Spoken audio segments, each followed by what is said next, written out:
नमस्कार दोस्तों। 18 साल के लंबे इंतजार के बाद जिस रॉयल चैलेंजर्स बेंगलुरु ने आखिरकार अपनी पहली ट्रॉफी हाथ में उठाई थी, क्या वही आरसीबी अब 19वें साल में कदम रखते ही दूसरी ट्रॉफी के लिए तरफ एक भयंकर तूफानी रफ्तार से बढ़ रही है?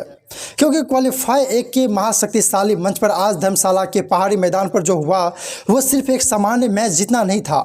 ये टूर्नामेंट की बाकी टीमों को पूरी तरह कुचलकर ट्रॉफी जीतने जैसी एक खतरनाक और राज घोषणा थी। गुजरात टाइटंस ने टॉस जीतकर पहले गेंदबाजी करने का फैसला जरूर किया था, लेकिन जी हाँ दोस्तों, वह फैसला आखिरकार उनके लिए ऐसा भयानक दहशत में बन गया जहां आरसीबी ने बल्ले से 254 रन का एक पहाड़ जैसा स्कोर खड़ा कर दिया और फिर गेंद से गुजरात को सिर्फ 162 रन पर समेटकर 92 रन के विशाल अंतर से सीधे फाइनल का टिकट कंफर्म कर लिया। मैच की शुरुआत मिली, लेकिन इतनी कहानी करतरफा नहीं थी दोस्तों। गुजरात का गेंदबाजी आक्रमण शुरुआत में कुछ हद तक नियंत्रण रखने की कोशिश कर रहा था, लेकिन आरसीबी की बल्लेबाजों की बॉडी लैंग्वेज शुरू से बिल्कुल क्रिस्टल क्लियर थी। आज वे दबाव में नहीं, बल्कि दबाव गुजरात के कैंप के वापस भेजने मैदान उतरे हैं।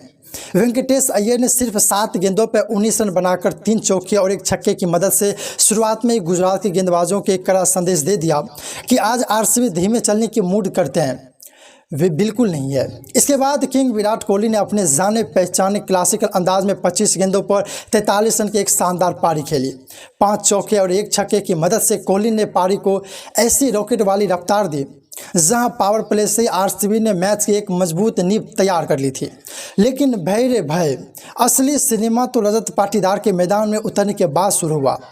आज पाटीदार ने सिर्फ सामान्य बल्लेबाजी नहीं की, गुजरात के गेंदबाजी आक्रमण को बिल्कुल बच्चों का खेल बनाकर जमकर धुनाई कर दी। सिर्फ 35 गेंदों पर नाबाद 93 रन की एक अतिमान्य पारी, जिसमें थे 5 चौके और 9 आसमान गगन चुमे छक्के। क्वालीफायर के एक जैसे बेहद हाई वोल्टेज दबाव वाले मैच में ये पारी बिल्कुल एक राज्य सी कप्तानी थी। पाटीदार के बल्ले से हर शॉट जैसे निकल रहा था, जैसे लग रहा था गेंद ने गुजरात का पूरा आत्मविश्वासी गैलरी के बाहर पटक कर गिर रहा है। खासकर 13 ओवर तक जहां मैच कुछ हद तक संतुलन में था, वहां से आखिरी 7 ओवर में आरसीबी ने अकेले ही 126 रन बनाकर पूरे मैच को एक झटके में गुजरात के हाथों से छीन लिया। दूसरे छोर पर देवदत्त पट्टिगल ने 19 गेंदों पर 30 रन बनाकर महत्वपूर्ण योगदान दिया और कुणाल पांड्या ने आज फिर साबित कर दिया कि बड़े मैच में वे कितने अंडररेटेड रहते हैं और बेहद खतरनाक असरदार है।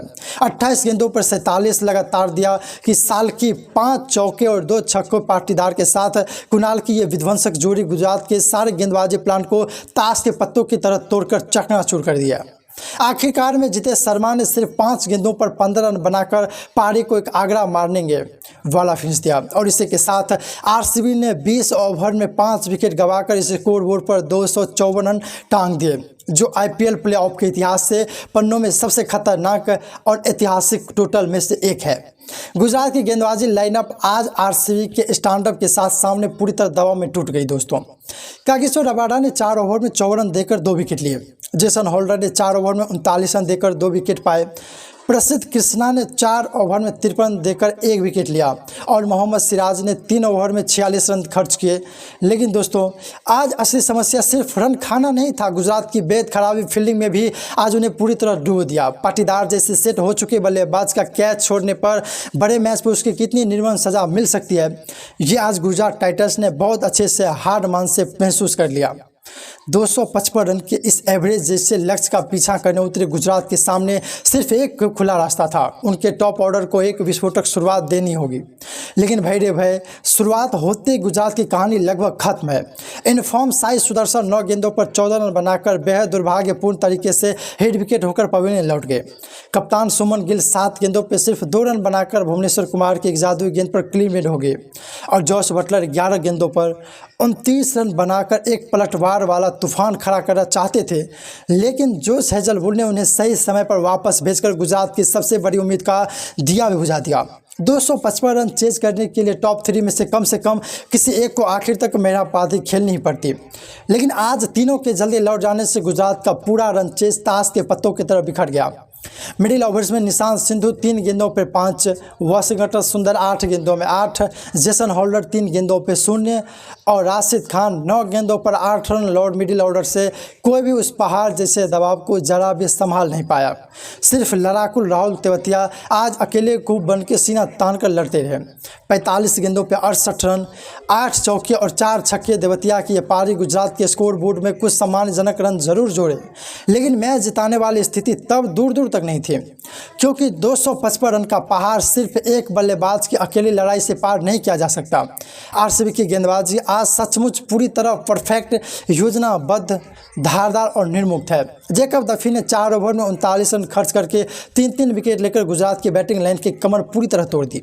भुवनेश्वर कुमार ने 4 ओवर में सिर्फ 28 रन देकर 2 विकेट लिए और एक बार फिर क्रिकेट दुनिया को दिखा दिया अनुभव, जब सही लाइन पर गेंद करता है तब बड़े बड़े बल्लेबाज भी क्रीज पर आकर कैसे बेबस होकर आत्मसमर्पण कर देते हैं। इसके अलावा रसिक सलाम ने 3 ओवर में 24 रन देकर 2 विकेट लिए। कुणाल पांड्या ने 3.3 ओवर में सिर्फ 16 रन देकर 2 विकेट और जोश हेजलवुड ने 4 ओवर में 39 रन देकर 1 विकेट अपने जेब में डाला। बल्ले से कुणाल, गेंद से भी कुणाल, यही तो बड़े मैच का असली ऑलराउंड इम्पैक्ट है। सब मिलाकर आखिरकार गुजरात टाइटंस 19.3 ओवर में सिर्फ 162 रन पर ऑल आउट हो गए और रॉयल चैलेंजर्स बेंगलुरु ने 92 रन की एक दबंग ऐतिहासिक जीत के साथ सीधे फाइनल के मंच पर कदम रख दिया। आज के इस महाकाव्य जैसे मैच में प्ले ऑफ द मैच बेशक रजत पाटीदार, क्योंकि उनकी वही 33 गेंदों में 93 रन की आग उगलती पारी ही आज मैच का असली मोड़ बदल दी। उन्होंने आज अपनी सेंचुरी ज़रूर मिस की, लेकिन दोस्तों ऐसी एक कैसे सेंचुरी से बड़ी गुना होती है, क्योंकि यह आई है डायरेक्ट क्वालिफाई एक जैसे दबाव वाले मंच पर फाइनल का दरवाज़ा शाही अंदाज में खोल देने की सबसे अहम पल में, और यही आरसीबी का सबसे बड़ा बदलाव साफ दिखाई देता है। दोस्तों पहले बड़ा मैच आते ही इस टीम को लेकर एक डर का काटता था दबाव में पूरे खुलेंगे या नहीं, लेकिन आज ये आरसीबी बिल्कुल अलग है। आज उन्होंने सिर्फ बल्ले से रन नहीं बनाए, हर पल गुजरात को मानसिक रूप से पीछे धकेला। बैटिंग में आक्रामकता, फील्डिंग में एनर्जी, बॉलिंग में प्लानिंग और कप्तान पाटीदार की बॉडी लैंग्वेज, सब कुछ मिलाकर लग रहा था कि ये टीम फाइनल खेलने के लिए नहीं, फाइनल जीतने के लिए तैयार होकर आए हैं।